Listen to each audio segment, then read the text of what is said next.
are very neat Pokemon, and the artist clearly put a lot of effort into them. No major flaws or anything. The others simply go nuts. Number 49. CX Artist. Honestly, the right amount of detail. It's mostly the proportions that could be tweaked. I love the colors, and the pose is actually quite good in the final evolution. A huge risk. Did it pay off? I mean, it's in the video, so yes. Number 38.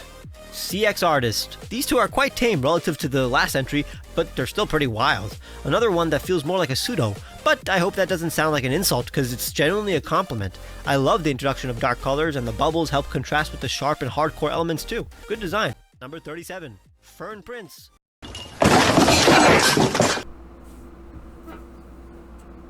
Well, the video came out. For those of you who don't know what I'm talking about, Truegreen7, a PokeTuber, released a video where people evolved his starter Pokemon. I said in the last video, the arcane one, that I was gonna be in it. And well, I was in the video, baby. Let's go. Yeah, I got 49th on the fire starter and 38 on the water starter. Hell yeah. The grass starter didn't make it in the video, so that one's a disappointment.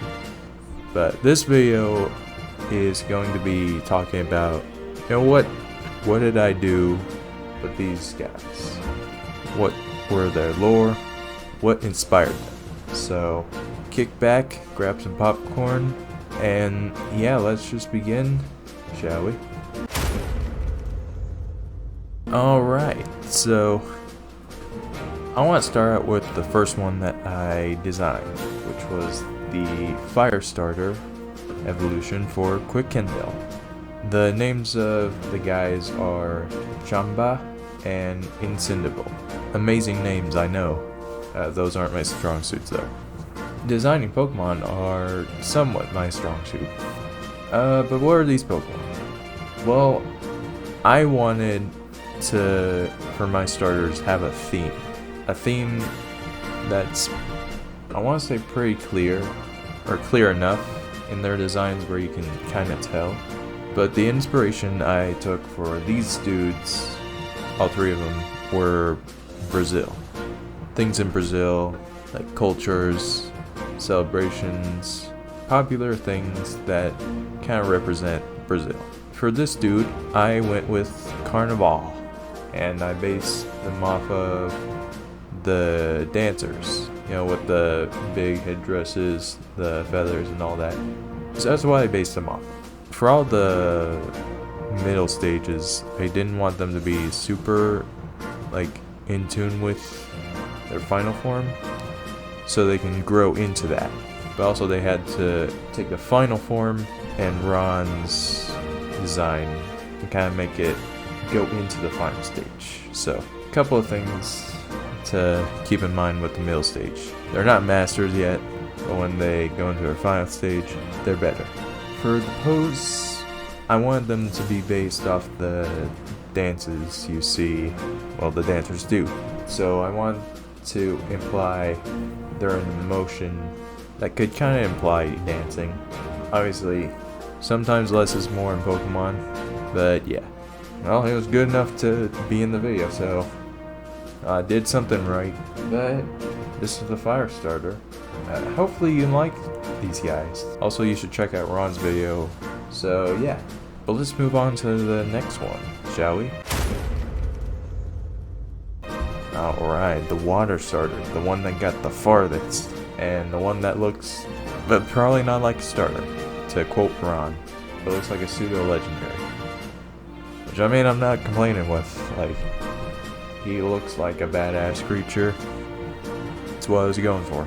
Yeah, for this dude, his design is inspired by, kind of the more earlier starters, like Charizard, Venusaur, Blastoise. Not the most human-like design, obviously. But you may be wondering, well, how does this dude fit in with the Brazil? He fits in with the Brazil folklore. He was based off of a Brazilian folklore, Lara, I think. At least that's what Google says. It's based off of the siren, I think.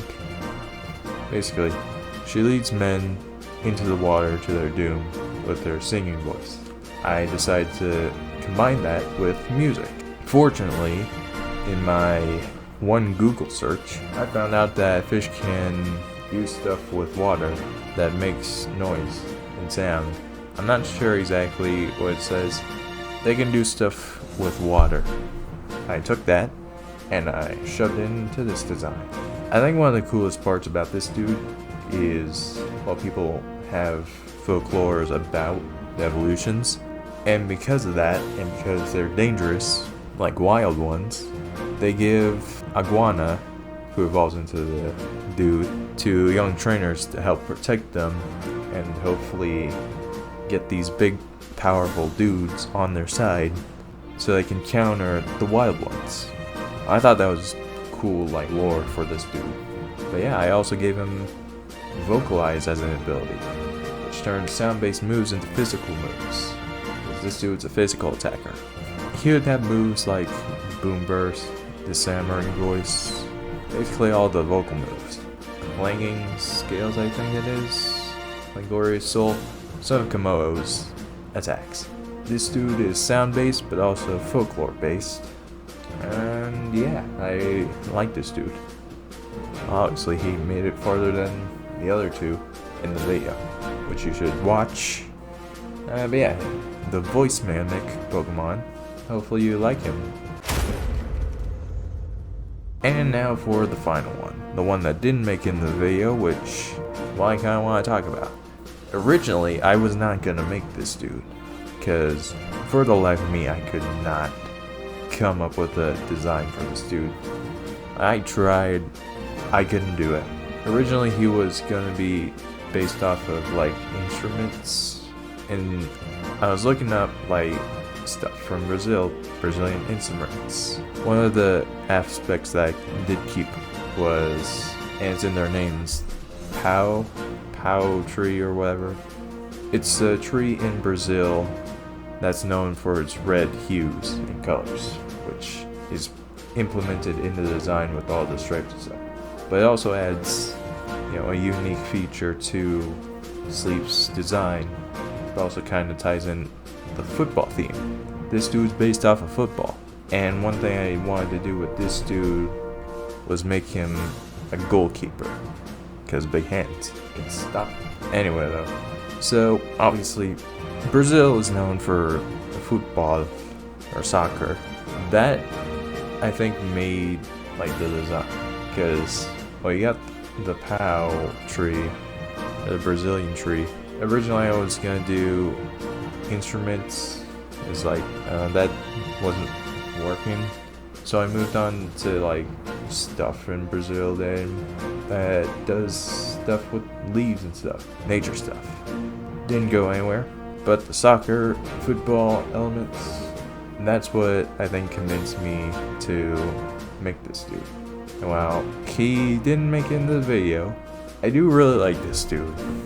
He's less conventional design-wise. I feel like he would be in the Rillaboom, like kind of ugly category. I don't know, I like him.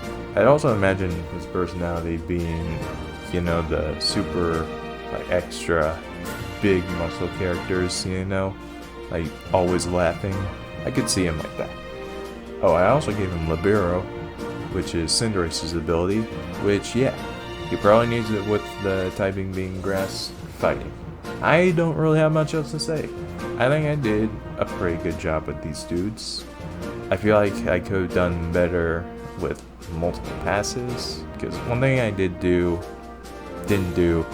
was these were all like the first designs I did, and I feel like if I were to refine them a bit more, they would have probably gotten higher.